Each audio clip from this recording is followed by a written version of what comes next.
Resident Evil 8 was a lot of fun. It's incredibly creative in the ways that it takes inspiration from its predecessors and from other franchises entirely. If you love Resident Evil, odds are you'll love this game because it really is an homage, or even a love letter to the whole series. You play as Ethan Winters on a mission to rescue his daughter Rose in a village where fairy tale monsters seem to be real. If Resident Evil 7 was a rebirth of the franchise that brought back the horror, then this game is like the modern day Resident Evil 4, where shit is just off the wall crazy and it just keeps going and it never stops escalating its creative ideas until the very end. Even though it is really well put together, I find it difficult to recommend. Unfortunately, it's rather short for a $60 game, and I'll keep the final playtime to myself, but I will say one thing that I noticed. The in-game timer seemed to not include the time spent in the inventory screen, or the map, or the crafting menu.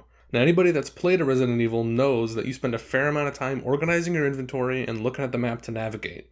So a lot of people's playtimes are longer than what it looks like. I will also note that if you go into this game without playing Resident Evil 7 first, it will not make any sense at all. So if you love the franchise, or the RE engine, or you're just looking to play a great game and don't really care about the cost, pick it up. Have a great time.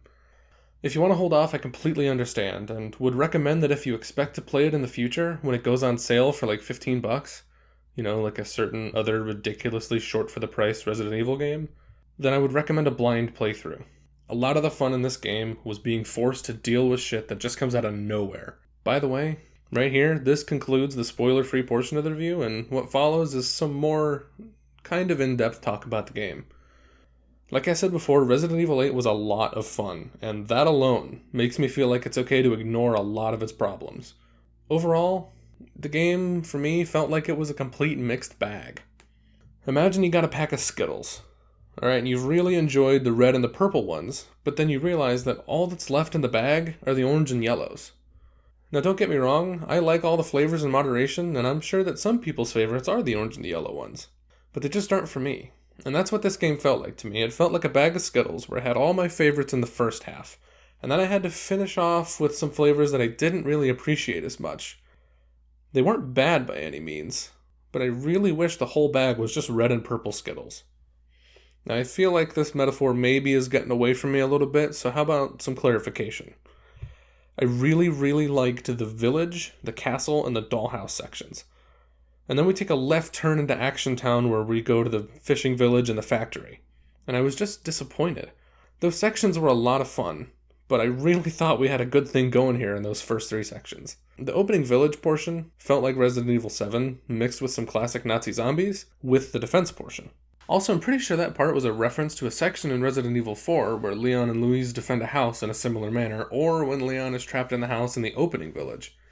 Then we get to the castle and it feels like a mixture of the police station in Resident Evil 2, where the tyrant is chasing you through a large maze-like area where you try and solve puzzles and get all the items, except here, Mr. X is replaced by Lady D, or perhaps Lady Double D, am I right? Up top. Oh my god, I'm so fucking sorry.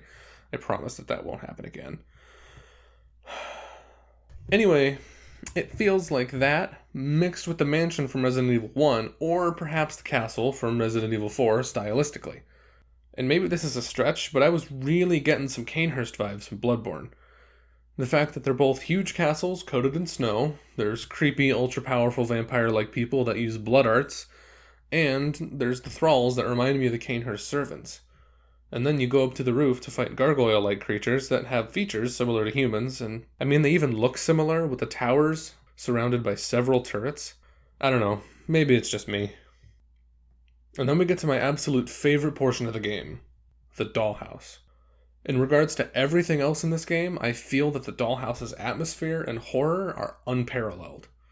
Wandering through the same stretch of hallway over and over as new rooms open up and you have to solve obscure puzzles. Light levels and colors change, and a static-filled radio broadcast transmits eerie messages. There's a videotape reminiscent of The Ring, and an enormous unborn fetus chases you through the halls that you've grown to dread so much. And you know that shit got real when they add a hide mechanic as you frantically try and escape the dead end that you were just lured into. It felt very heavily inspired by PT with just a dash of Amnesia or Outlast, and honestly, I'm glad to see that bits of PT live on in other games. Unfortunately, the boss isn't really anything to write home about, but at least the shaking dolls are creepy, especially when you realize that they stop when you look directly at them. This is the end of where I was in love with this game. After this point, it pretty much turns into an action game with character performances that make it feel goofy. It's a pretty good action game, but I just wanted to go back to the castle or to the dollhouse the whole time. I recognize that just because the game didn't give me what I want doesn't mean that it's bad. The last half of the game is fun, it's just not horror. If it wasn't so fun, I'd be more upset with the pacing and structural issues. You know, like how we go from a place where you have no weapons to an action-packed area on the lake and then directly into a hallway shooter. And then Ethan dies, and then you play as Chris, and he mows everything down with his machine gun, and then you're back to Ethan for the final boss, and then Ethan dies. Well, maybe. It all felt very haphazard, very rushed. Also, yes, I know I didn't mention Heisenberg's fight at all. Spoilers, I wasn't really a fan. However, he does have my favorite line in the game where he calls out Chris's boulder punching shenanigans from Resident Evil 5. It seems like the whole series was jammed into one game, where the first half felt like classic Resident Evil with puzzle solving and the atmospheric horror, and the second half felt like Resident Evil 5 and 6, where the series went into mindless action. The whole game feels like 7 because of the engine, and it feels like 4 because it's just constantly giving you new and crazy stuff. And on top of all that, it feels like an homage to so many other games that I mentioned, like PT and Bloodborne. And I guess I just want to leave on this one question. If everything in the game is inspired by something else or is an homage, then does it really have an identity of its own?